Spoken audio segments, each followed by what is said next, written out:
গণভবনের যে দরজা তিনি খোলা আছে বলছেন, সেই খোলা দরজা দিয়ে তিনি বের হয়ে যাবেন, তারপরে আলোচনা আমরা করতে চাই। আজকে সারা দেশে শত শত ছাত্র জনতাকে হত্যা করার পরে যদি কেউ বলেন যে তিনি পদত্যাগ করবেন সেটা জানেন না, তাহলে তার আর জানারও প্রয়োজন নাই।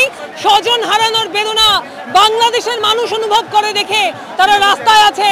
শেখ হাসিনা স্বজন হারানোর বেদনা অনুভব করেন না। গণভবনের দরজা শেখ হাসিনার জন্য খোলা আছে, তিনি গণভবন থেকে সসম্মানে বের হয়ে যেতে পারেন। গণভবনের শিক্ষার্থীরা যাবে না। গণভবনের যে দরজা খোলা আছে সেই দরজা দিয়ে শেখ হাসিনা বের হয়ে যাবেন এবং সেই দরজার মধ্য থেকে এখানে নতুনভাবে আমরা মনে করি জনগণের ক্ষমতায়নের সরকার প্রতিষ্ঠিত হতে হবে। আমরা কোনোভাবেই এই হত্যাকারীর সাথে হত্যার বিচারের আলোচনা করতে চাই না। আমরা মনে করি ছাত্র জনতা আজকে যে এক দফার ঘোষণা দিয়েছে, এই এক দফাই এখন জনগণের প্রাণের দফা। অবশ্যই খুনি হাসিনাকে পদত্যাগ করতে হবে। গণভবনের যে দরজা তিনি খোলা আছে বলছেন, সেই খোলা দরজা দিয়ে তিনি বের হয়ে যাবেন, তারপরে আলোচনা আমরা করতে চাই। প্রধানমন্ত্রী শেখ হাসিনা আক্ষেপ করে বলেছেন যে আমার পদত্যাগের দাবি তারা করছে, কি কারণে তিনি সেটা জানেন না। কেন আজকে সারা দেশে শত শত ছাত্র জনতাকে হত্যা করার পরে যদি কেউ বলেন যে তিনি পদত্যাগ করবেন সেটা জানেন না, তাহলে তার আর জানারও প্রয়োজন নাই। সারা বাংলাদেশের ছাত্র জনতা রাজপথে থেকে তাকে বাধ্য করবে এটা জানতে।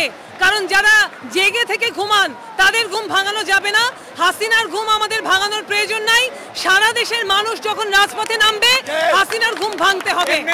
একজন প্রধানমন্ত্রী আজকে ৩ শতাধিক ছাত্র জনতা হত্যা করার পরে তিনি যখন স্বজন হারানোর বেদনার কথা বলেন, তখন আমরা বুঝতে পারি যে এই ছাত্র জনতাদেরকে তিনি তার স্বজন মনে করেন না। তিনি তার নিজের ব্যক্তিগত শোকটাই শুধু অনুভব করেন, মানুষের শোক অনুভব করতে পারেন না।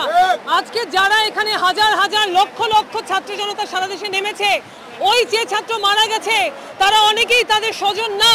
তারপরও স্বজন হারানোর বেদনা অনুভব করে আজকে আমরা রাস্তায় নেমেছি, সারা দেশে মানুষ রাস্তায় নেমেছে। স্বজন হারানোর বেদনা বাংলাদেশের মানুষ অনুভব করে দেখে তারা রাস্তায় আছে।